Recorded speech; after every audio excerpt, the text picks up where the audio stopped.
Alize says every time I walk in the office, I look like a military leader. Like I'm just ready for war and I'm angry. And Is that what she says? Yeah.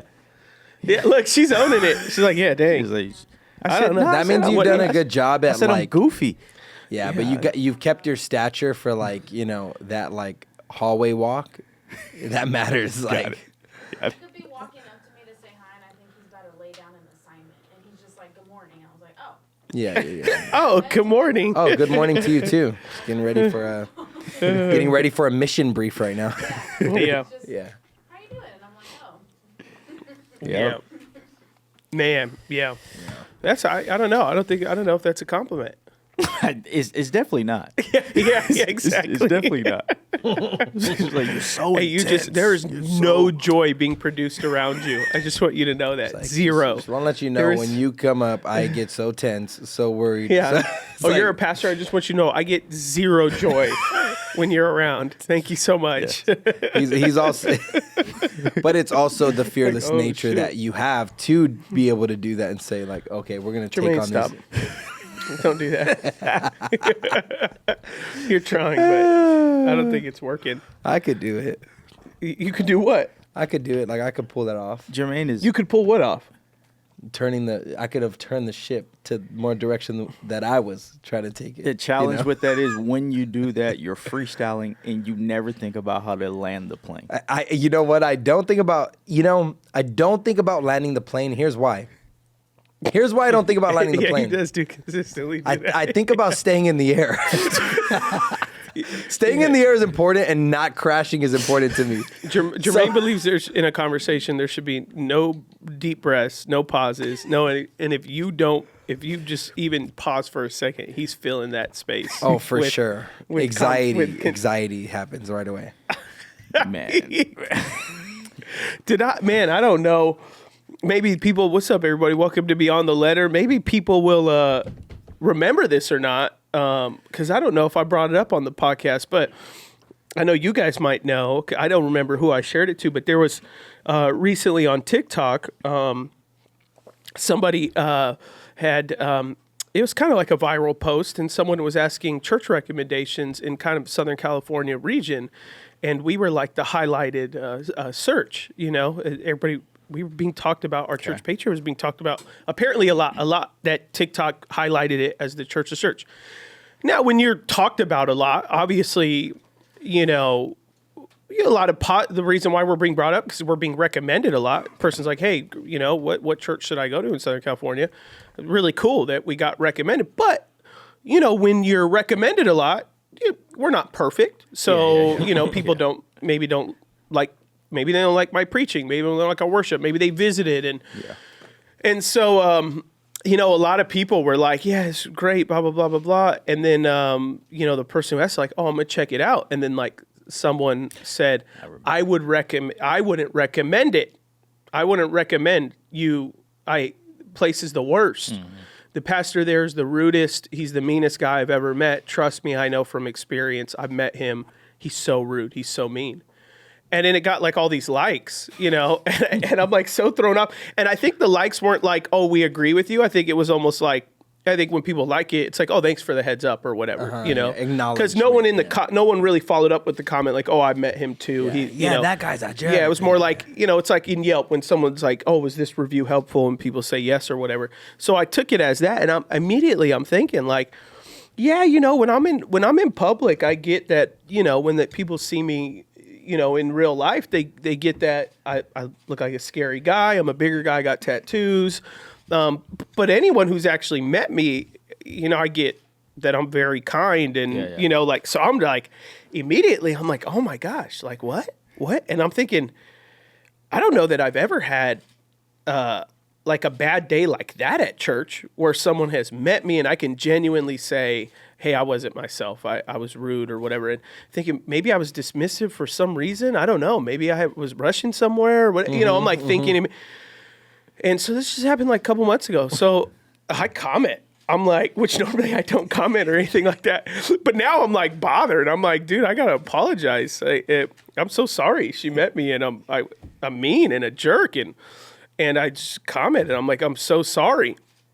if we met, I try to pride myself on being very kind. Yeah. You know, I feel like I try to have a long fuse, and man, if you met me on a bad day, I sincerely apologize. I'm the pastor of the church. My name's Adam. You know, I'm so sorry if you ever are willing to come back, I'd love to shake your hand, would love to start off fresh. So sorry. Person comments and goes, "Oh, no. Gathering from your name, I'm assuming your dad was probably the pastor." She said, "This happened 15 years ago." Oh my God. And it was Pastor Diego who I met. And I was like, yo, we're in 2025? Yeah, that's and people are recommending a place with like positive, like 90% of it was positive. Yeah. And this person decides to jump in on a positive comment. Don't recommend it. The guy's the worst. He's the meanest. I know from personal experience. Come to find out, it happened 15 when I was 20 years old, and it wasn't even me. It was the guy before me who also had stage 4 cancer at that time. Yeah. Like, cut him a break. Like, little context. Obviously, I'm not here, but it's like little context. Caught him on a bad day for sure. Yeah, you caught him on a bad year. The worst. You know, like, you caught him on like a historic run of pain. Like, wow. Sorry that he decided not to take time off and still preach and pastor and when he had stage 4 cancer. I couldn't believe that we were being held to something that happened 15 years ago. And like, that guy's not even a pastor anymore. It was on top of that, like, and she was very, wow, that was really nice of you to say, you know, thank you for saying that. It was actually your dad. This happened in 2010 or whatever she said. And I was just like, I can't even believe this. I can't believe that we're being, you know, held accountable for something that happened 15 years ago. 15 years ago. Like, that is insane because that context wasn't qualified. So then people that are looking at it are assuming, oh, that's now, that's you. That's and you recent. look at me, and I'm kind of an easy bid to, you know, say that he's a jerk. You know, it's like you look at me, you go, oh yeah, I would believe it. Look at him. You know, like he's a bigger guy, and like I've grown up now being like, I can't like be aggressive at places because I'm automatically that guy because of my size. You know, American Airlines experience, like they wouldn't let me sit next to my 3-year-old son. And I didn't raise my voice. I just kind of started like, hey, you guys got to help. Next thing you know, 3 police officers are like, so I know that that happened. So at first I was like, yeah, what, you know, like you're gonna make me look bad. Like I'm not that guy, you know, like I pride myself on not being that guy. I'm a lot of other things, but like a hothead or like a jerk, that's definitely not my thing. I'm, you know, much more quiet, insecure, or not insecure, but quiet. You know, I have insecurities, but more like quiet, reserved. So that can come off as maybe that way at times, which I thought maybe that was she was talking about is like, oh no, my quietness is a little bit more of a introverted insecurity thing. It's, you know, and I'm like, was going to explain that. And, you know, and I thought I'm staying out of the comments, dude. What's I'm like, and then after that, everybody feels like they got to make me feel better. So now I'm getting tagged like, Pastor Adam, you're the best. Keeping on, Pastor. Oh, you're the best. You know, and I'm like, I don't need that. I don't, you know, like I didn't say that to get that. I was like, it makes me feel bad because it's gonna be okay, Pastor. Yeah, it makes me feel bad hearing that story because the most entertaining part about posts or reels to me is the comment section. Mm-hmm. Yes. Like I go deep in because I love that people have like the bravery to express like take the risk on a joke or even share their experience. But then also I think to what degree, you know, because like how can you share a 15-year-old experience as current and relevant to a post about look at these new booming churches that you might have, I'll recommend them. So it's just like, it's so interesting to me, but I feel convicted because I'm like, I get entertained by comment sections and I love society's like interactions in there. I love to see it. Yeah. But what avail, you know?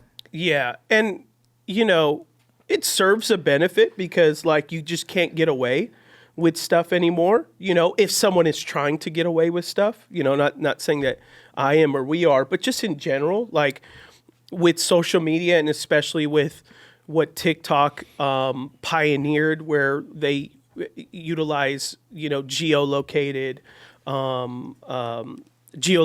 videos to like get to people in your local region, which is what made there are a lot of things made TikTok special, but one of the things was that, you know, they use a geofence to push you stuff in your local area, which Instagram has tried to copy with Reels and everyone else has. So there's that context as well, because you fly into Texas and within an hour, if you're on TikTok, it's geolocate and all of a sudden you're getting recommended restaurants in Houston or whatever, wherever you're at. And you didn't tell it that's where you're at.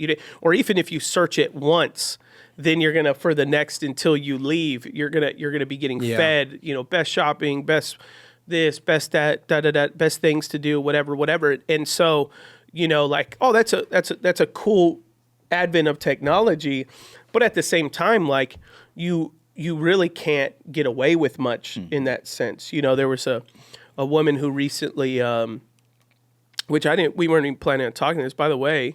What would you all do for Thanksgiving? And then we're going to come back to this. What would you all do? It's first Thanksgiving with my grandson.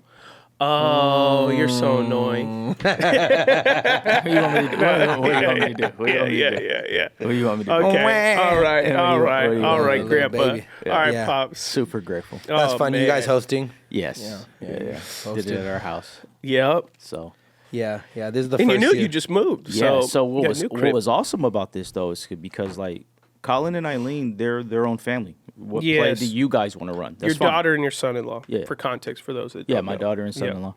So they wanted to come to our house, and then Colin's parents came to our house as well.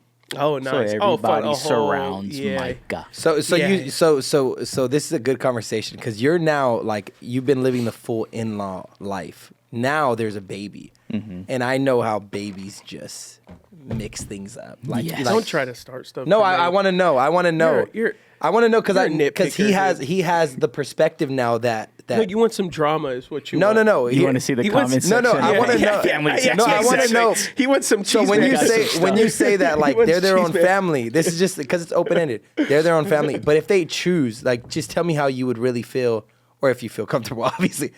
If they choose not to go, like, say they, you know No what, we're not option. going to stop by. No Is there option. any? You're cut off of the family. Yeah, that's what I want to know. Legit. Like, honest, and you're okay to say No, you're- when they got married 2 summers ago, first Christmas, I told Eileen on a run, hey, it's up to you and Colin to create your own memories and traditions on what you guys want to do as a family. Yeah. Come over, don't come over. We're going to do this on the 24th. We could do this on the 25th, but you guys decide. Because I don't want to put pressure for sure. on, hey, this is what you need to do. Now I can share desires, but I don't want to put pressure. For So, sure. when they decide, or if they decide, hey, for Thanksgiving we're just going to be at our house. Praise God. Yeah. Nice. Yeah, That's that's cool. so cool. I love that. That's beautiful. It's a beautiful thing. And you guys are doing, do you guys do, like, some people start Thanksgiving at like 11 a.m., some people do 7 p.m., some people So do here's 3. here's Like, the what's thing. the what's the jam with y'all? So for representing the black community at this time. You? Yes. Okay. I think I could represent I the thought black it community a little went bit more without than you. saying. I don't Well, even think you have Jermaine's to say half it. black. Look, you're black with different customs. You know, Jermaine's half black, and I'm ethnically not black, but culturally 100% black. The first lunch. I don't know. me and I think Pastor I'd be the Adam went on. blackest on the table The first lunch me and That's Pastor crazy. Adam went on. This was 'Cause I had to make it clear. over a decade ago. Yeah. We're eating. He was like, "Hey man, as black men, we gotta like stick together because you know how they treat us." And then I gotta make it clear. going back to high school because you know culture. you didn't know. you know. And I'm sitting there like, He's about it, man. and I was like, I was like, either he's really trying to make me feel comfortable, or he really thinks he's black. Yeah, you're not gonna Yes. convince me otherwise. Yeah, no, You I ain't gonna love convince that. me otherwise. Hey, Well, I've had to play into the Hispanic thing because honestly, it gets me, access into more things now. So All I've had to things pull to all men. And Aaron's been around me when I'm like, "Yo, us Hispanics," and he's like, "Are you black or Hispanic?" I'm like, "I'm whatever I need to be." hey, no, I Whatever need really to be. resonate with that, and I feel like there's no cultural playbook for like being multi-ethnic. Like, I'm a mutt, I'm Yeah. Puerto Rican, I'm black, and I'm Italian, which is like white. And so like that, it's been unique to me because I'm like, obviously not black enough for my black family because I got black family, like, and they're black. I got Puerto Rican family. And for context, your dad looks like Snoop Dogg. My dad is like, yeah, he's a black dude. Okay? Not just resembles him, but like dress, culturally, the braided, like, yeah. I don't even know what. So my black that, family, I'm white to them. They're like, we have a white person in our family. We love them, we embrace them, but that's so cool that we have like a white person. That's how I've described it. That's crazy. Yeah. So it's just fair. It's so crazy. Like, it's just a crazy experience. But yeah, I could really resonate with the. All right. I remember I was at a pastor's thing, and there was like 3 black pastors, and then the room was diverse, but there was 3 black pastors, and like there was a black guy leading the conversation, and somehow it got onto like black issues. It was like a big group conversation, and and the guy leading it was like, Adam, what do you think? And so I started sharing, and one of the guys got really passionate and was like, I wasn't saying anything opposed to him. It's just, I guess I kind of was saying some things that maybe would be opposed to one of the black pastors on what he thought. And I said, oh, the black community, blah, blah, blah, blah, blah. And he jumps up and he's like, what the heck do you know about the black community? You don't know nothing. I don't know what you are. I don't know what, white, blah, blah, blah, blah. He's like, you don't know nothing. And then the guy leading it was like, I'd be careful if I were you. And then he was like, what? I'm not, like he started. And then he was like, I wouldn't do that if I were you. And then the guy hosting it started defending me. He was like his dad has like had the largest black church, one of the largest black churches in all of America. Adam was only raised around black people. He doesn't know any other church other than black church. Like, and he's and then he goes, and on top of that, it's not even his ethnicity. His family chose to love a community that's not even their ethnicity. So, that's what I'm saying is be careful. He can, and I was like, no, that's fine. I'll just, I'll sit back. And then by the end, the dude's like, like now all of a sudden I'm in because now he has context. So that I always got to remember. And probably with you, when we sat over a decade ago, in whatever way that I would have, said what I said, because to me, I feel like I have to put that context on the table relatively fast, or else people would think that I'm like making fun. Even in my language, because on podcasts, I'm a little bit more aware, but you guys know me. Like the moment where I'm off, like my language goes to more of a little bit more of a slang, an ebonic or whatever it is. And if people don't know that context, for sure. Then they'll like get really thrown off. Like, are you making fun of me? Are you just trying to relate to me? What are you trying to do? It's like me going to Hispanic, like, orale, I say, and it's like, what are you trying to... Now, I could do that because they could probably at some point tell I'm Hispanic, but let's just say a white guy did that or a black guy. They're sure. And then come to find out, maybe that black guy was raised in East LA. Like, okay, there's context to what... So I feel like I pretty fairly early on have to give context. And then, not that I did it on purpose, but if Ashley's around, I don't really normally have to give context at that point because my wife is black. Yeah, so then they just assume that, maybe my wife taught me, but then it's always the debate me and Ashley get into because I'm 100% more black than her, fully. There was one to that point. It's probably not even politically correct conversations, but no, for sure. Well, that's what's crazy. Well, a few years back, there was somebody on staff here who they were always like, me and them, we didn't rub right, and like literally, there's probably no rhyme or reason that I could track because I didn't interact with them a ton, but all my interactions with them, majority of them were pretty unpleasant, and they're standoffish or whatever. And then it kind of comes around to me that the person goes, well, he just acts black. And the person goes, and they go, and I don't like that. He's white, and he acts like he's and the person goes, dude, he's half black. Yeah. And then he goes, man, shut up, And this dude was like a Hebrew black Israelite type, like, radical pro-black, And so he goes, shut up. And he was in disbelief. He was, I don't believe it. And he goes, I need to get a picture to show you. Like, you're going to he's adopted. I don't believe it. And then there was that stint where my dad randomly just goes, I'm going to start coming to church. Yeah. And legit, it was like this funny moment because he attends church. My dad comes and we're at the sound booth and he literally like took off his hat and like did a whole Just ceremony. Ceremony? No, just to be like, he like literally. Wakandans. Yeah. No, he like He brought you repented into to the me. fold? Yeah. He repented to me. Like, it was the most dramatic, weird interaction I've ever had. You know what I think is unspoken? Is like, because black people that are mixed, it's all dependent on how their hair is. Yeah. Right? So you could you could be that complexion, but if your hair was curly. Yeah, then I'm Like like, my boys. Yes. Yeah. Then it's like, Yeah. oh, he's black. Yep. Right? It's just like, it's never really spoken about. sure. But that's what it is. Yeah, So for like sure. when you look at faith and Trinity, and we joke, we got to stop joking about it, because it's like we'll be hanging out as a family, and it's like, okay, well, the black people are gonna watch this. Like me and Faith, we're gonna go watch this. And the Mexicans, you guys go, That's funny. Trinity. That's me and Thomas, and then Matthias and Ashley. Yes. It's like same thing. You could look at Matthias and tell Matthias spends 2 minutes in the sun. He comes in looking like straight black, and then color. Thomas looks like a surfer. Yeah. So Thanksgiving. I've been married 18 years. I keep trying to push up the dinner time. Okay. Oh, that's right. Time. So it goes into the night more. So no, he's trying to push it up. So that way, Not push back. Yeah. we're eating around 4. Oh, that's fair. We're eating around Fair. 4. What else you gonna do? Yeah, because like so here's the thing. So You like can only snack for so long. that's the point. Yeah, so it's yeah, like I'm not gonna eat a real huge breakfast because Thanksgiving is gonna crush. It's a big day. So It's a an Super early Bowl dinner, of like food. 4. So like Yeah. you're eating while you're watching the games and everything like that, and then leftovers are smacking. So like I have the turkey with the Hawaiian bread later on. Yeah, about everything like 9, that. 10. You want to start Yes.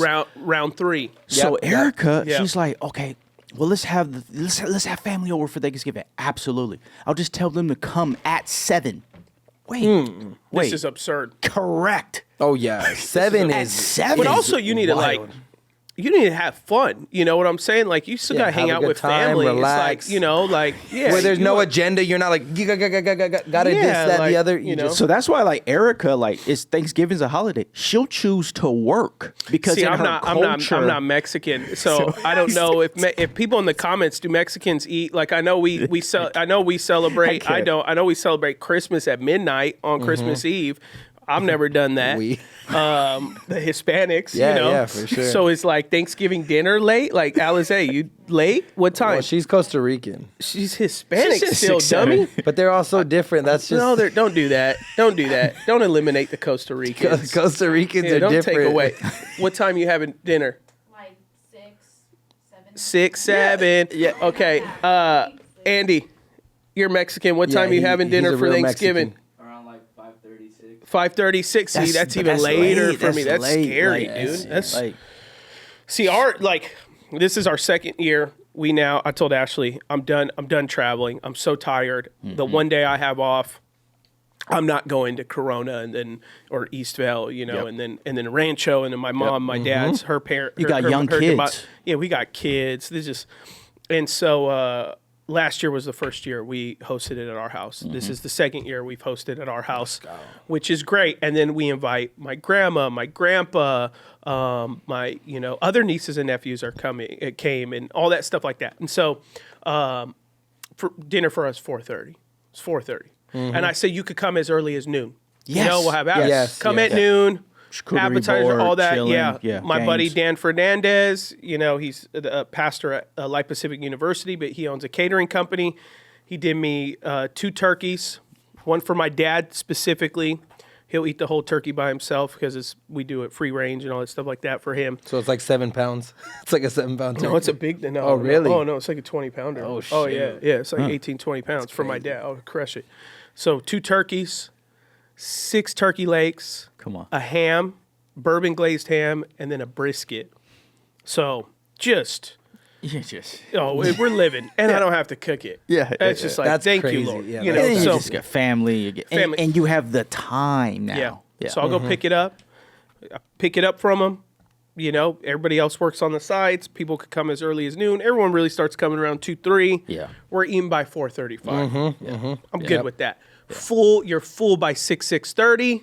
You had at least 2 platefuls, Can and then lounge come around out. 9 o'clock. Yeah, because you're playing Boom, family you're hit. games after that. You're still watching football. You're doing this and that, and then Yeah. after that, around 8:39. Yeah. Hey man, let me get a little. Get some Hawaiian Yep, bread, yep. a little turkey in there. heat that up. Yeah. Your money. Yeah, that sounds like we're on the same page. I like that. Like, come as early as noon. Mm-hmm. But I told my family, come at 3. We're gonna eat dinner at 4, and then it's up from there. Just whatever happens. Yeah.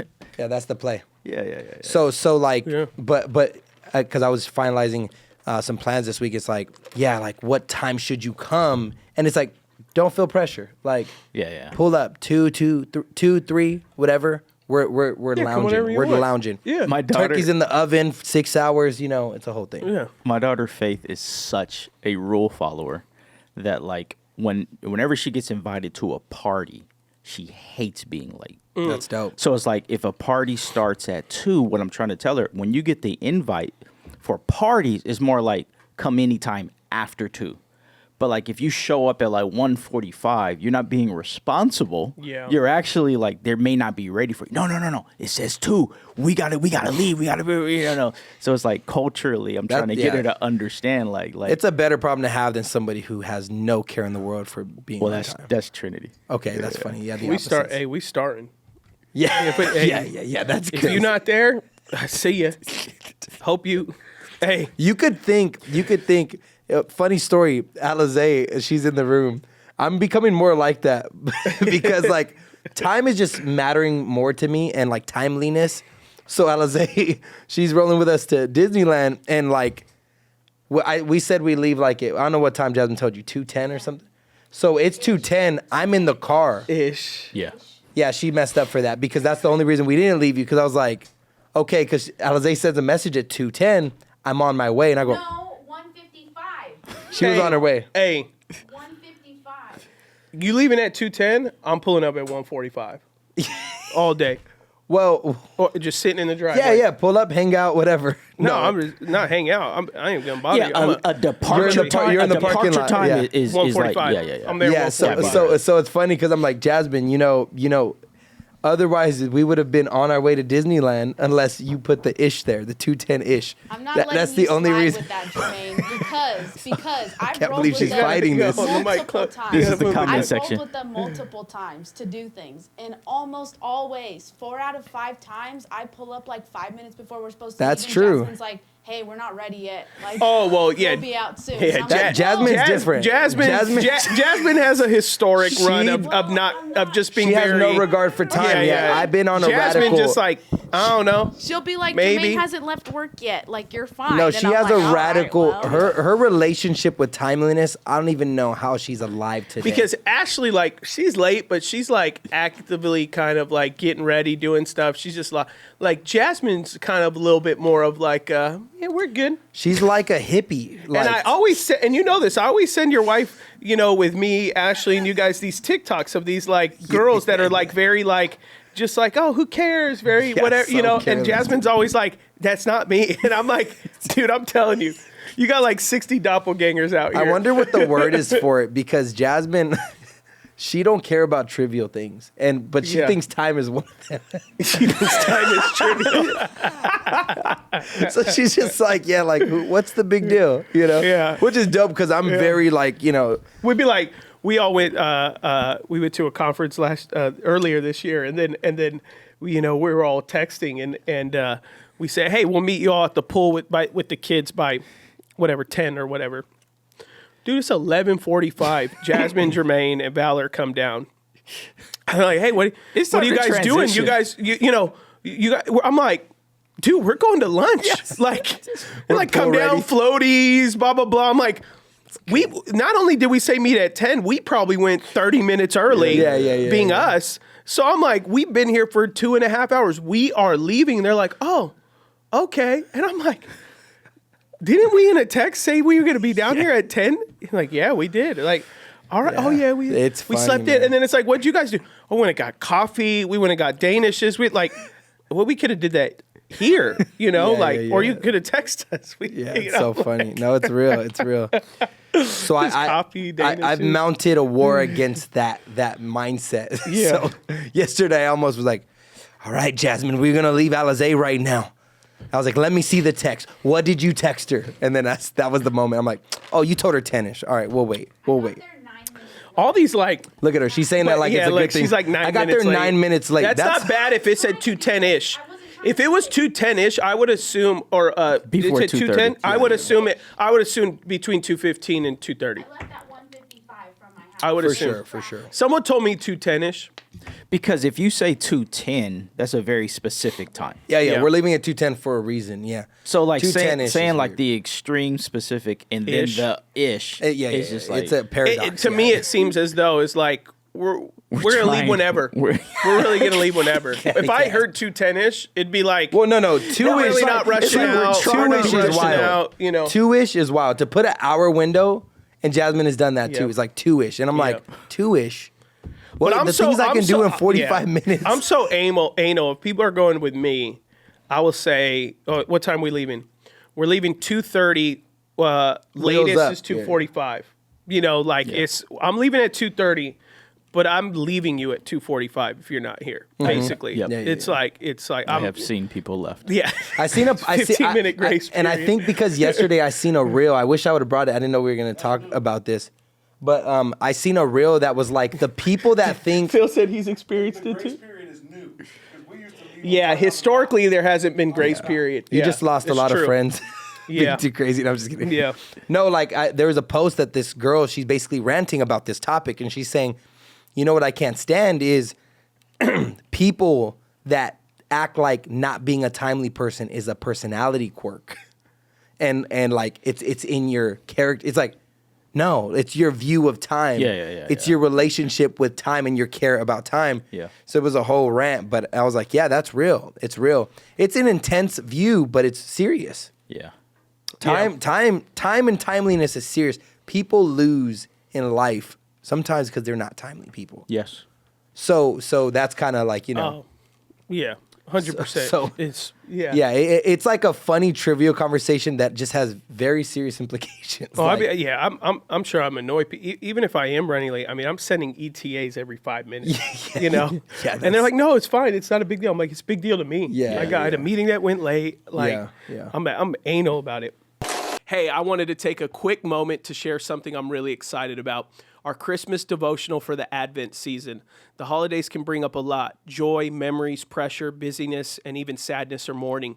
And sometimes it all moves so fast that we forget what this season is actually all about. So this year, we put together a 25-day Christmas devotional to help you slow down, breathe, focus on your heart on Jesus throughout the entire Advent season.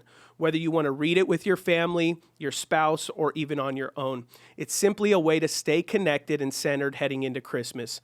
You can sign up today at adamessa.org. That's right, visit adamessa.org, and you can receive the devotional every single day from November 30th all the way through Christmas Day. Thank you, family. Let's go ahead and continue in the episode. Going back to social media. So, there was, I don't know if you guys saw this, but there was a woman who, it was happening in Texas, and she had a Dunkin' Donuts cup, and she was going into a coffee shop to get a pastry. For whatever reason, I think that, you know, she just likes Dunkin' Donuts a lot. And so she's doing like an outfit of the day in front of the woman's shop, and then the woman's like comes out, and she basically does this like passive aggressive statement of like, please don't film in front of my cafe in your Dunkin' Donuts, you know, but something. And it was like friendly / a little like whatever. She's like, oh no, I'm coming in for something. And she comes in, she gets a pastry, and then she's like going to sit down. And then they're like, yeah, no outside food or drinks. You have to leave with your Dunkin'. And she like caught that on like some of it on film and stuff like that. And so she walked out and was like, yeah, I bought this pastry and they kicked me out. No outside food and beverages. Ultra viral. The owner responds basically like, hey, policy's policy. She didn't listen. She needs to go, you know, type of thing. Just completely. Can't double down in that. Yeah. And so the business sense has absolutely gone downhill. I mean, like, it's been boycotted and all that kind of stuff like that. And just going back to like the social media and you in an age like you have to be willing to know ahead of time what crisis management looks like and how to deal with those things. The same regard people maybe have seen this is there's me and Aaron have talked about this, and people could find it. We could have played the clip, but there's so many clips. But there's a woman who's, I don't think she's a Christian. Maybe she is, but I don't believe she is. And she started calling some of the largest churches in America, and even some smaller ones, depending on people would submit. And she would basically tell the front desk that she's a mother, lives in the community, ran out of baby formula or diapers. I think normally it's baby formula. Mm-hmm. Would you by any chance be able to help me? And almost all the churches say no. And these have gone ultra viral. And she's called, or they say, "Oh, we have a food center and it's on Saturday." And then she's like, "This is a Tuesday. Am I supposed to wait till Saturday?" And they're like, "We don't even know if there's baby formula." So everybody responds differently. So these have gone ultra viral. And she called 2 mosques. The mosques immediately offered to help, the Muslim mosques. Called one kind of like country pastor. He said, "Our church really doesn't have money right now, but I'll come pick you up and I'll take you to the grocery store," or whatever he said. Mm-hmm. And it's number one, it's, terrible that how, churches respond. But I know someone who had told me, "Hey, we were one of those churches, and that is not us. The front desk person, misrepresented us. What do you think we should do, Adam?" And my response with my marketing background and all that was, own it. Like, you don't have to embarrass the front desk person, but just say, "Hey, that's not our heart. We made a huge error, and we apologize. Yeah. That's not what we would normally respond in." But what's happening is then, like, a lot of churches are then being flooded with negative reviews and all these things. And some church, but they're reviewing based off not their own personal experience, something they've watched online. Yeah, for sure. And so then, I'm though I'm not happy with a lot of those, and I think, okay, well, God forbid we would ever be in that situation and we wouldn't respond accordingly, because I know my response as the pastor of our church would be, we're going to do whatever we can to help that person. We're going to verify that it's true. And then we're going to do everything we can to help them. And we've done that stuff historically. And so I'm like, man, I hope no one would catch our team misrepresenting who we are and shoot. And then all of a sudden we're all thrown into that, and people are like, "Well, this is my, this is my church. I'm going to leave, blah, blah, blah." Yeah. And it's like, oh my gosh, like what, not everyone in front desks represent the ministry well. Bro. They don't think, let me go out. And again, that's their fault, like 100%. But that's what's the unfortunate side of like social media today, that you only are allowed kind of one mistake. And that's it, and people will rally and borrow that person's experience as their offense. Yeah. That's what makes it hard. Yeah. I just do believe, though, like you said, it's always the responsibility of the person. And I think the intuition, like the institutions represent people in this way, which is, there's also a right thing to do after you do the wrong thing. And that can also fix the situation. 100%. And the responsibilities on that institution or that person. Because I just believe people are more forgiving than they put off. Even in their hurt, even in their pain, even their offense, even in their borrowed offense, they're way more forgiving if you open yourself up and say, I that was an L. I messed up. Remorse goes a long way. So there's a book by Stephen Covey called The Speed of Trust. Incredible leadership book. He talks about the 13 attributes that build trust with like leaders and employees. Because he talks about like trust is character and competence, but different people have different wiring on how they interpret trust. So he goes through the 13 things, and one of them is what you talked about, how you right wrongs. So some people are like, "Hey, if you do me wrong, that's not as bad as how you responded to the wrong." And if somebody, I've been in these situations, I'm sure we all have. Somebody does you wrong, your response to them being wrong is just, they messed up. And you express that. They're hurt that you were hurt for instead of being like, "Yo, you're mad at me now?" Because I responded to you making that mistake and it was a dysfunctional situation. Yeah. And so you have not said sorry, but now after your first apology, you're mad that my response wasn't, Jesus Christ turning the other cheek, whatever you want to call it. And it's like, I think there's something to be said. I don't know if it's a generational thing or where society's at because of social media, but like, hey, when you make a mistake, when you wrong somebody, you say a wrong statement, an unfair statement, just circle back and say you messed up, or that your view was monolithic, or it was hurtful, or whatever.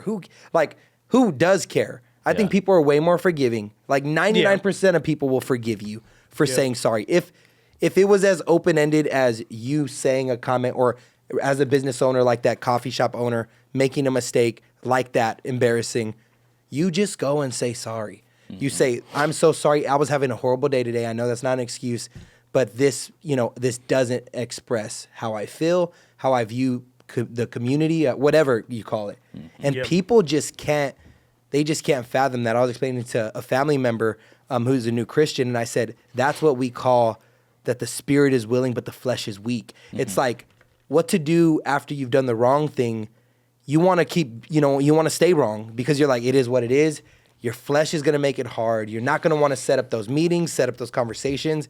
Your flesh is not going to want to do it. Mm-hmm. Yeah. But doing the right thing costs that. It costs you saying, I don't want to have that conversation. I don't want to do the right thing. Well, most of the time in society nowadays, we justify everything, justify our actions. So we make a justification for everything. So I was wrong, but in 1992 that they were wrong and they didn't. And then we just create this stacked layer of, maybe what I did is wrong, but let me tell you how you messed up. Let me tell you where you've fallen short. It's the case exact. Like one of the things if I'm doing counseling, or me and Ashley do a lot of marriage counseling, is what happens is I'll open up the floor. Do you have anything that's upset you about your spouse? Blah, blah. No, it hasn't. It's been blah, blah, blah. And then the spouse starts sharing some issues, and then the other spouse goes, okay, well, I have some things. It's like, no, you can't do that. You can't just have it in the chain. We open the floor. You can't all of a sudden start justifying, well, I wouldn't do that. If it truly bothered you, I gave you an opportunity to speak. I asked you, is there anything they're doing that's bothering you? You said no. And then they're the ones that actually have an issue right now. They're the ones that's saying, I have an issue. It's being, and I'm saying it. And then all of a sudden you have all these justifications of why, because of what they done. Well, you just told me it doesn't bother you. You just told me you had no issue with them. Mm-hmm. You told me that, slate's clean. And then all of a sudden it's not. All of a sudden now you have this record keeping that you have internally that justifies you why you don't need to ask for forgiveness. Yeah. Or they will do the bare minimum of a request for forgiveness, which we've all been there before, which is hey, if I've ever done anything to offend you, I'm sorry. What do you mean if? Yeah, if. You stabbed a knife in my leg. Tell me I stabbed a knife in your leg. Yeah. I'm sorry. That was not the thing to do. Don't tell me if, and don't tell me if for some reason somehow you got in your feelings because of something I said. What do you mean? You know that I got hurt. Don't say if. Sure. Don't say if you got in your feelings. Just say what I said wasn't appropriate. I'm sorry. Yeah. But today, because the whole relative truth movement, the my truth movement, this is how I feel. It's like this I can always get out of jail as long as I say the way I feel. Yeah, that's crazy that you say that, because it totally links to the beginning, right? The real, you talked about the comment. I think people have a radical desire to feel heard at the wrong time or on the wrong platform. So you're just you say if you're getting confronted about an error you made, a offense you've made on somebody, that's really not the time to feel heard. That's the time to see the impact of your actions and go, oh shoot, my bad. And I know it sounds like cookie cutter, but people don't do it. I see from family to friends to relationships, people that I talk, people don't do the right thing anymore after the wrong thing. And they all the routes they take is insane. I want to be heard. I don't feel understood now because, you're not understood because I don't think like you, because you made the mistake that I'm calling you out for, or I'm calling you up about, whatever you want to call it. It's just interesting that that's kind of where society is with conflict resolution, reconciliation. I think relationships, obviously outside of Christ, are doomed. I think it's partly because what you said at the beginning too is because we live in comment sections. Yeah. And in comment sections, we don't have to respond to a person's hurt. But when you're looking at somebody that you have relationship with, here's the temptation. It's like, but that wasn't my intention to hurt you. That don't matter. The hurt is there. So like responding to the hurt first takes that person off edge. Then at a later time, like you said, hey, so I don't want to be in that situation again. Help me understand how I can blah, blah, blah, blah, blah. Yeah. But trying to battle that real time without addressing the hurt, that's when it gets problematic. And that's when we stack. Well, you did this. Well, you didn't care about this. And, you know. Yeah, and we ascribe time, you know, to everything. The amount of times that, you know, either on a Sunday or behind the scenes, I've worked with couples that have had affairs or adulteries. And one of the spouses 6 months later, 9 months later is like, you know, this isn't right. I've said sorry. I've done the apology. I've this. They need to get over it. Like, we need to move on. We, you know, like there's no romance. There's no this. There's no trust. There's no that. There's no that. And I'm often like, listen, you dug a ditch. You invited your marriage in the ditch. And now you're looking at your spouse telling them they're responsible for building the ladder to get you guys out of the ditch. No, that's not how this works. Like, you made a decision, and your decision led to months of flirting, whatever, you know, like text messages, all that, and this led you to an affair. So this wasn't 9 times out of 10. It's not these one night stands. They met a person at the bar. These are prolonged emotional attachments that have happened that have turned into physical attachments. And then now they're saying, it's been 6 months. When are they going to get over it? And it's like, listen, like this idea that time moves on, moves quick. It's the, like you said, it's the, well, I left a comment. It's really not that big of a deal. Are they that sensitive? You know, are they that sensitive that I unfollowed them? Are they that sensitive from a comment? And it's like, yeah, people can feel things. And you want things to move on quick because you said, hey, I'm sorry, or I'm this and that. And I was just talking with someone, and they same thing like Jermaine saying, they're like, man, I'm trying to, kind of new to faith, and I'm trying to forgive. And I'm like, what is forgive? Well, I'm trying to build the relationship back up. And you know, even when they talk down to me or petty or whatever, like, I'm just trying to forgive. I'm just trying to turn the other cheek. And I was just like, that's not what forgiveness is. You know, forgiveness is what you hold in your heart and translates into your thoughts. What you're talking about is restoration, and you have no obligation to restore the relationship back to what it once was. You have a Christian obligation in your heart to forgive that person, to not have hate within yourselves. But to go back to the good old days, or go back to receiving that relationship with a parent if there was emotional abuse involved or whatever, like that's not the responsibility. You can create boundaries, because that's restoration. And I always say, it takes 1 to tango for forgiveness, but it takes 2 to tango for restoration. And if the other person doesn't want to restore and they're still making excuses, not taking ownership or whatever, then you can't do that dance. And so get off of the dance. You know, get off of the dance floor. They don't want to dance. They don't want to restore. They want you to take all the steps to their side of the dance floor, but that's not what restoration is. That's not how you own things, you know. And so I think we live in a society that's unaware about conflict, unaware about resolution. Totally doesn't know what restoration looks like, doesn't even know what ownership looks like, you know, and we perpetually live in this chat GPT tells me how to think, you know, comment section blurb, the quick text, hey, sorry. It's like that probably should have been a phone call or in-person coffee. We think that we can settle things in DMs and text messages. And, you know, there's times I'll even talk with my wife now that she's leading teams and all that. And she's like, oh, I'm going to email this. I'm like, you don't email that. You sit with someone and you look them in the eyes and you say that. Like, you don't email that. That's not kind. She's like, oh, shoot. Okay. Yeah. No, I get Well, there's that. crazy layers to it because generationally, I think the technology and social media has done it. But I also think the damaged, hurt millennials by the ones who raised them has done it too. Because how many of, you know, and I'm not boomer bashing or whatever, but I've seen it. And that's why I've been really proud of my in-law, my mother-in-law.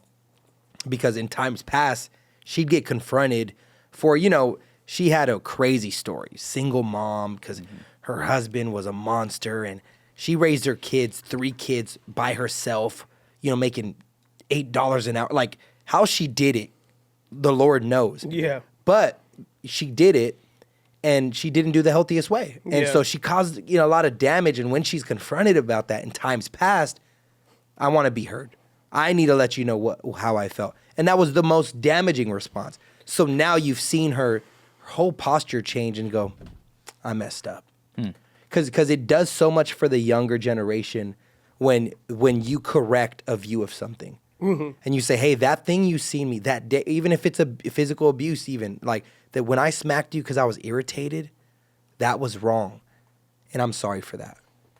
You heal them and then you heal your relationship kind of in one fell swoop. Yeah. Because you've done so much work instead of going, that day I smacked you, your dad smacked me. And I was tired from work, and this, that, and the other. And you're like, dude, well, just tell me evil's gonna win then, and we could all go be depressed, right? So it's just interesting that like there's so many layers to that conversation, resolving conflict. You see it in a certain generation expressed another way, but you see it in the parental relationship with like current millennials and boomers and beyond, right? Where it's like the boomers want to be heard because they were thinking about what they were doing. They weren't. So that they most likely express, I did that for a reason. I did that for a reason. I did that for a reason. I don't care about your reason. It hurt me. And then you have millennials expressing that, and they're just like, it's just not connecting. So it's just a crazy world right now. Like, and I recently, I can't remember. I'm sure I've said it on this podcast, but I definitely said it in a message I've shared. But like, not too long ago, probably like a year ago, I was, like my parents saw an old. Report card of mine, and I had all Fs, and literally every class there was an F. This was like, it comes out to like a 1.4 GPA. My parents texted me like, oh, look what we found, and ha ha ha, like, wow, like you failed school or whatever. And then I thought about it, and I'm like, okay, I've seen that thing report card, over a decade ago, but now I'm a dad, and so I'm like, what? As a father, how would I feel about like Matthias having that many? Like, I would be so involved, so concerned. What's going on? And I like my parents had when I was no concern, And then I like kind of start getting like offended. Like, man, like this is like that's whack. I don't remember them putting pause on anything. I had a job at that time. They didn't say, hey, we need to put your job on hold. But like they didn't even care, So I'm like, dang. So like a week or two later, I'm playing golf with my dad. And I'm like, hey, I got to tell you something that concerns me. And he was like, what? I was like, you remember that report card you guys text me? Yeah. Oh, man, that was funny. Whatever he said. I said, hey, I think I'm kind of hurt. And he was like, why? I'm like, well, I'm a dad now. Like, why you didn't care? Like, unless I, for some reason, have a memory that is not true, which that happens in life. You cope with things, you forget things, Maybe they did do something and it's just not coming to my recollection. So I'm like, you guys didn't care. You didn't put me with no a tutor. Intervention. You never sat down with me. Like he was, and then I'm like, why didn't you care? Like that's concerning to me. And then my dad's like, well, let me think about it. And then he like thought for a second. He said, honestly, I don't remember why we didn't care. He's like, I can't.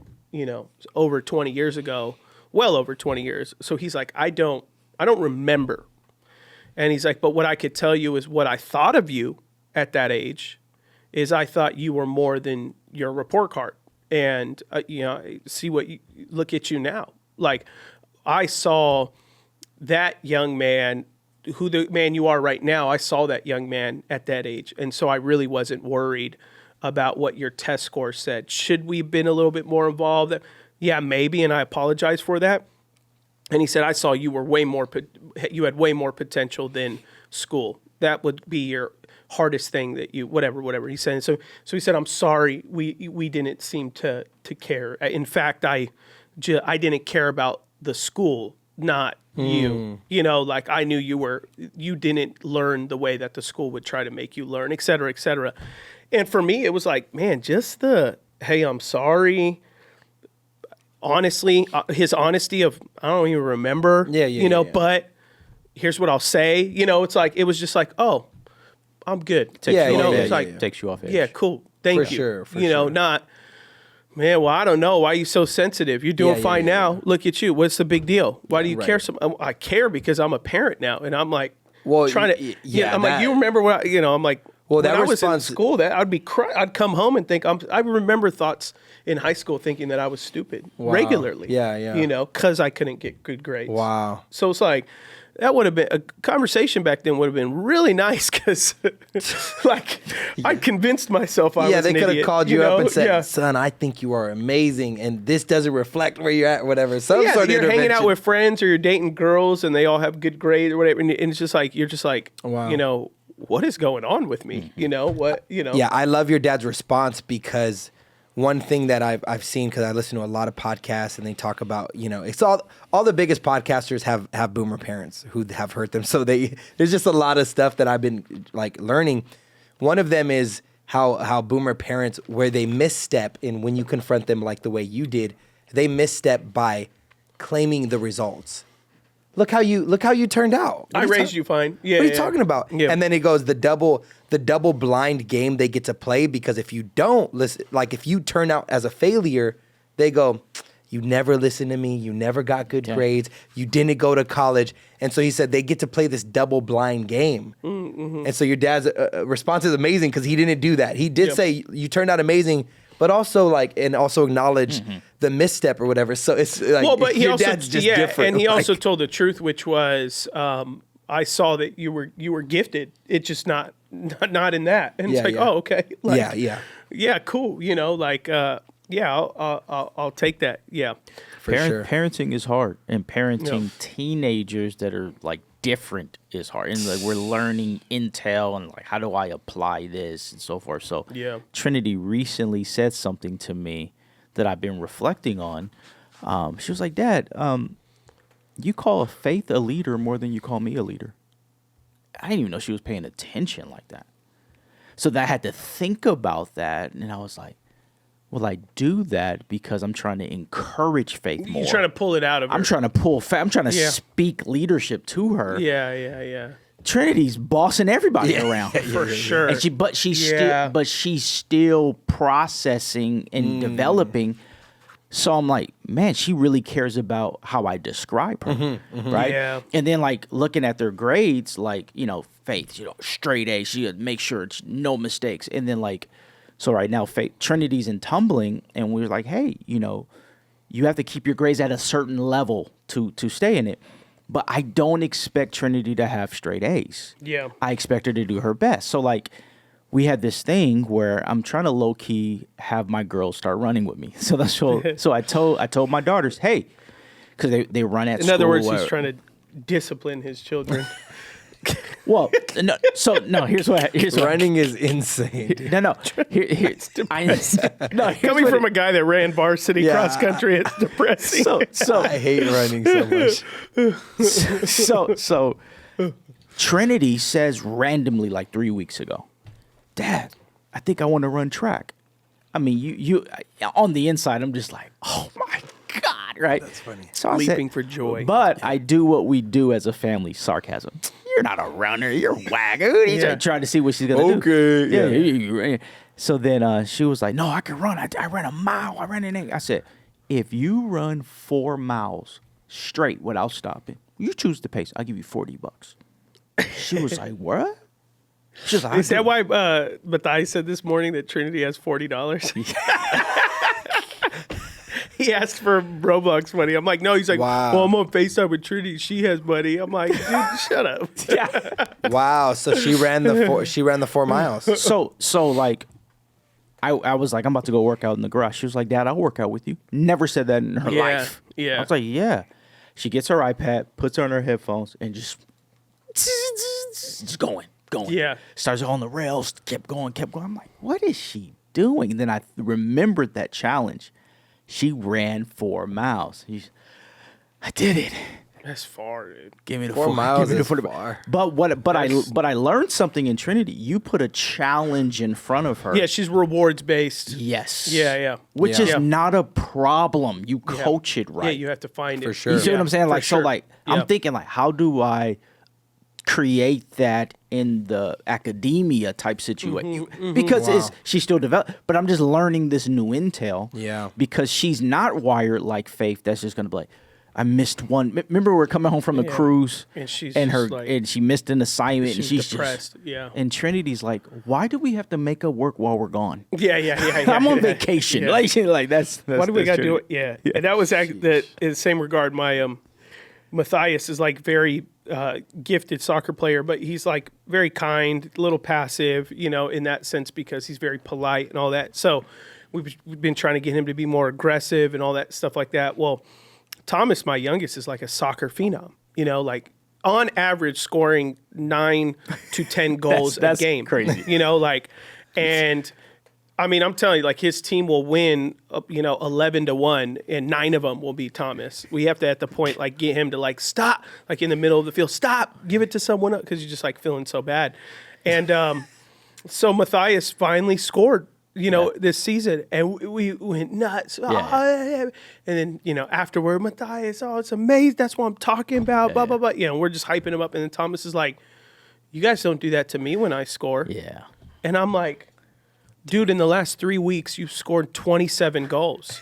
Matthias has played for 2 years in a row and has not scored one. Thomas he's 4, Matthias 7. Thomas don't understand. Yeah. All he heard was, my family cheers more for Matthias than me. And then we're like, okay, we're trying to explain it.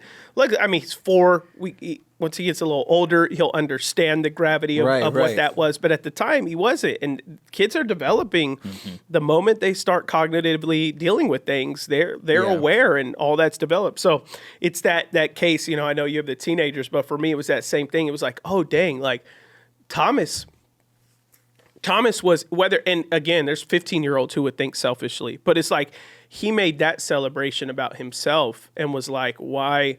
What am I not doing that's not good enough? That Matthias, do they like Matthias more? Is, whatever. Is it because he's the oldest? Is he dad's favorite, mom favorite? And it's like literally like, no, because we've been trying to get this out of him for 2 years. That's why we were so excited.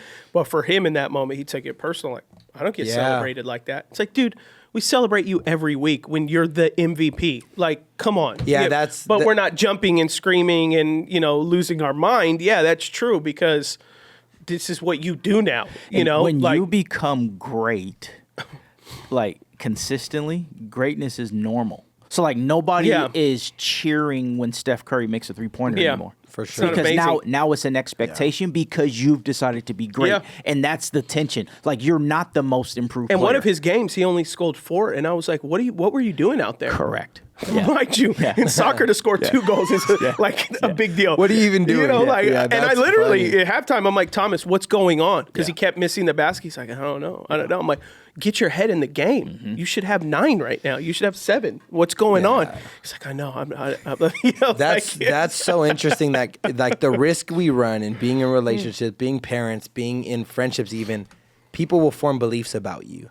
And hopefully they're honest enough to one day express those beliefs so it could surface, whether it's wrong or right, or at least it can get confronted. And like you said, like it's tricky because Thomas is so young. He's 4. So obviously we hope and believe that belief doesn't really flourish, right? But sometimes it does. I remember, we did our story on Beyond I Do, raising my brother, adopting him and all that stuff. Well, we recently confronted some things, some beliefs he had about us. And he said, hey, I got to talk to you about some stuff. I said, yeah, what's up? When you guys made a schedule for me, because Jasmine, when we took in my brother, we adopted him. Yeah. And we had to make a schedule. We wanted to do it right, give him structure. It was middle of COVID. So that was like, there was no rules to anything anyways, no rules. Well, he says that schedule, my view of that schedule was you just wanted me out of your hair. And I didn't feel like you wanted me like as a relationship, as like to be around. And I was like, wow. And I was like, I did things though, like took you on hikes. We did things together. I took you to Disneyland frequently. Like I wanted to always do things with you. So I totally missed that, like, cause I never meant for that schedule to mean that, nor did Jasmine, who really championed the schedule cause she loves education, teaching kids stuff. So I was like, that's not what the schedule represented, but I'm so sorry. that it had that effect on you.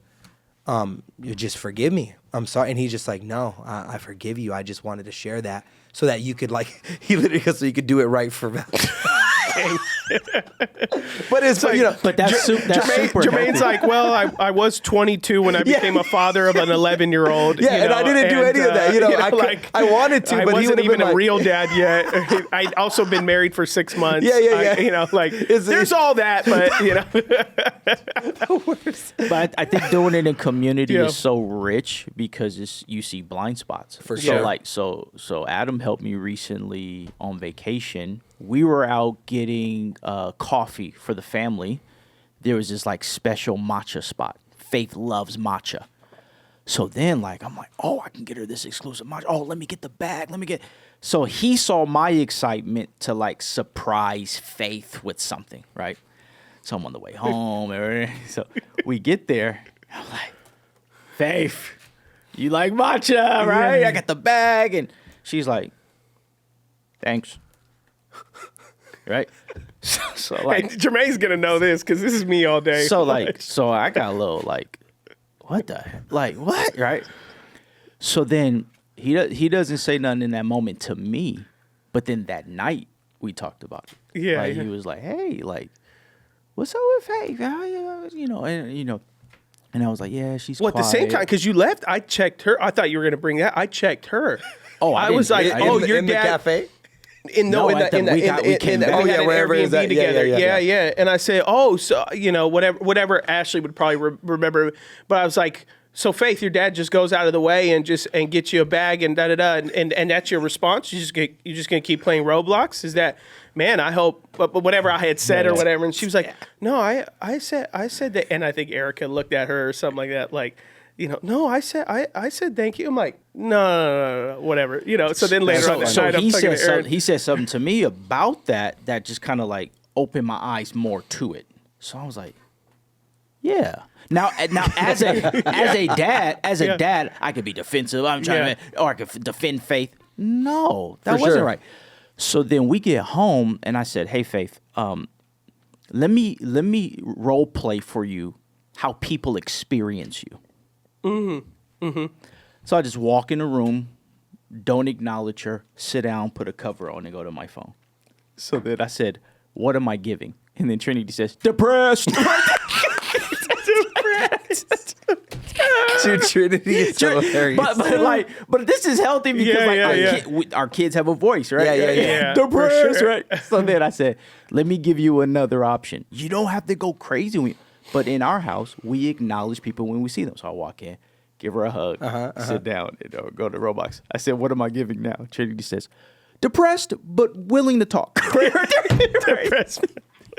So Trinity's great. They go at each other. Yeah. But ever since then, every morning now, she comes up, good morning, Dad, gives me a kiss. Oh, that's awesome. It's just But I know I have to do that because she doesn't see that. For sure. Own. Well, I think as parents, we become we know their little gestures that mean a lot because you learn their personality and you know what's a bad attitude for them and you know what's a good attitude. And so to you, that wasn't a bad attitude, but it's immediately as an outsider, you go, man, I hope they wouldn't do that to anyone else because that was read, that was read completely wrong. Sure, if I didn't know her, I'd think spoiled. Yeah. You thought, oh, she's in the middle of something. She'll look at it later. For sure, she'll come around and say, thank you. That's her personality, whatever. And it's having that, like you said, that outside view, which for me, I mean, a lot of moments for me, but that was 9 years ago with Phil when Ashley came in my office and Phil had just gotten saved and gave his life to Christ. And so Phil came from, the rough part of the streets and Ashley comes in and shows me something 9 years ago in my office. Phil was right there. And I said, oh, that's cool. And then I went back to my computer and Phil said, hey, let me ask you something. Why you do that to your wife? And I was like, what do you mean? And he's like, why you do that to your wife? She came in excited to show you something. And you said, oh, that's cool. And went back to your computer. I go, really, Phil? What am I? It's Disney. Who cares? It's a Disney sweater. Who cares? That was kind of my energy. It was like, who cares? Ashley knows. It's she knows I don't care. She knows, I'm like, what would I do, Phil? And he's like, what do you mean? What do you get it? Wow. Is it crazy? You get it one for me? You think this could fit me? And it was like this like pink sweater or whatever. And I started laughing. And then I was like, that just sat with me and was like, dang, like, yeah. And I was thankful that he was like, because I could have easily been like, dude, you just got saved yesterday. You don't know what you're talking about. You know, but it was like, dang, I guess I would write off the way I reacted as my personality. You know, like I don't, like I don't hype things up or what. But it was like, man, but someone on the outside read it as, for sure, I don't care about what Ashley cares about. I'm not invested in what she's invested in. I was like, oh, I got to shape that now. Where now it's like even 9 years later, Ashley, come get a package, open it, let me see. Oh, that's nice. Try it on. I want to see you on. And it's like to me, I was like, oh, especially I do that at home now in private, but even now more in public, I'm like, oh, not everyone knows my personality with my wife. And, and what my humor could be with her could be misread, or what, a joke could be seen as disinterested husband. And then now I think, okay, well, that even with my kids, I got to be more aware with my sons as well, and just being mindful, but even be mindful with them about whatever they're doing and stuff like that doesn't get misread by other people and stuff like that. So that outside perspective is crucial. I think it's gold, and it's the reason why people don't end up having deep relationships. Because it takes a humility for you to be like, huh, that was a blind spot. It took humility for me as a father. Yeah.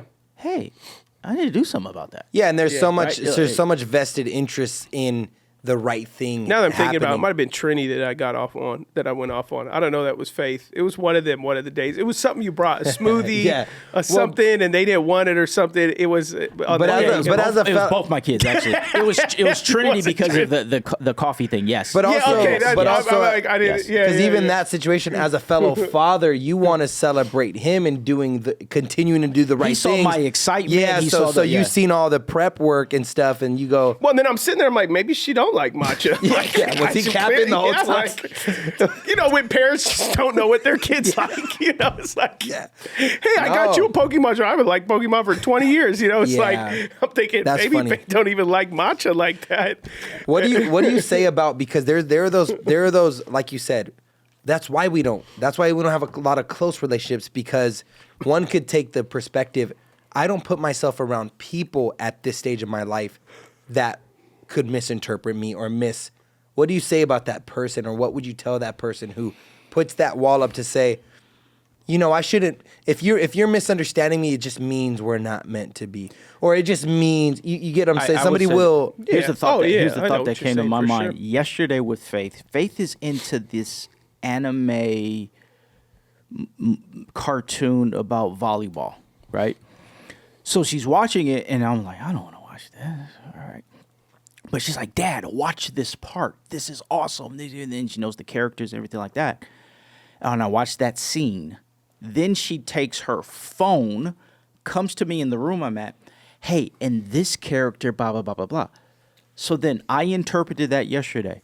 My daughter's trying to connect with me. Just like how I taught her to play dominoes and I'm trying to connect with her. Yeah. This is dominoes for her. Mm-hmm. Sit down and watch this with her. So it's like, it's like if you really want a relationship with someone, get in their world. Yeah. And when you get in their world, you're going to recognize there's some things that I can do that can step on your toes, and I don't even know that. I'm not even aware. For sure. So when somebody brings that awareness, then it's the humility. I didn't even know your toes were there. My bad. Yeah. How can I adjust? If you value that relationship. For sure. Yeah, that's what I would say. For sure. Yeah, for sure. Well, hope y'all had a great Thanksgiving, and we going into the Christmas season.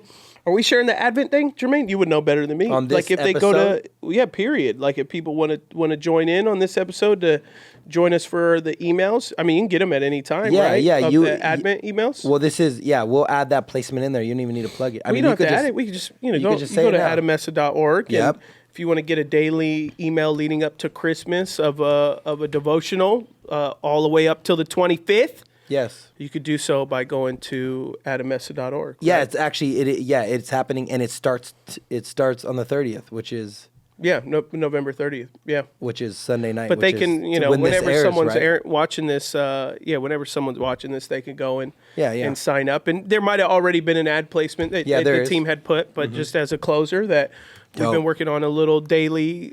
If you don't know, Camille, our babysitter, was over at our house and she signed up for the Advent thing. And she said, what does Advent mean? And I told her, what did you sign up for? I didn't know she was talking about my thing. And I'm like, what did you sign up for? She's like, I signed up for your daily emails for Christmas. And I go, okay, so let's put 2 and 2 together real quick. Daily email for Christmas that says Advent.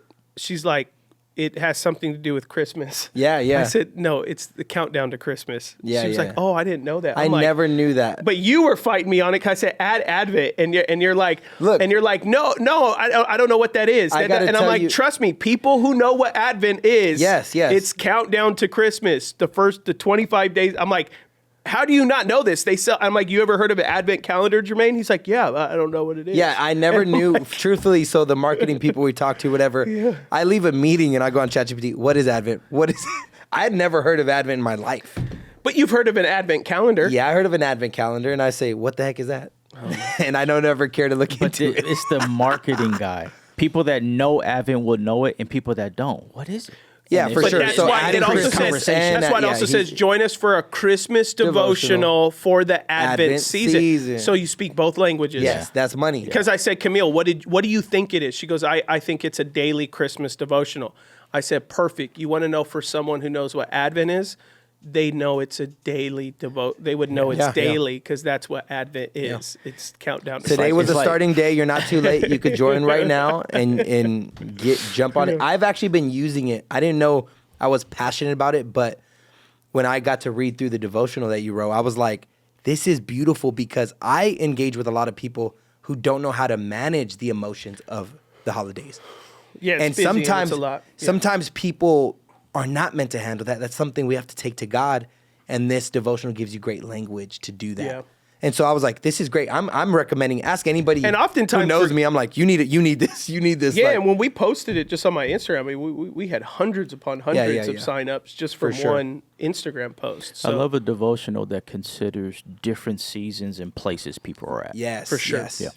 Yeah. So, and it's it's nice also when it's easy. It's like, a couple minutes. It's that, like it's obviously some people would love stuff they could sit with longer, but the average person's like, I want to wake up to it, add it part of my 5-minute thing, 3 to 5 routine, minutes, and then I'm off to the races. So it works for everybody. But have a great week, everybody. Thank you for joining us here at Beyond the Letter. I think next episode is going to be a fun one with one of my friends. It's going to be a first for us. We're working it out right now, but I got a friend, Pastor Ed Newton, to me, one of the best pastors in America. He and I are talking right now about doing something through Zoom. So next episode is going to be unique. He's going to be in Texas. I'm going to be here. Dope. But he's got a really great new book. He just came out. We'll obviously have it Beyond the Letter style. We'll have a conversation. But to me, he's one of the realest pastors I've ever met. And pastors an incredible church out there. So I hope from what I can tell right now, that's going to be the next episode. So be sure to check it out. Peace. Nice.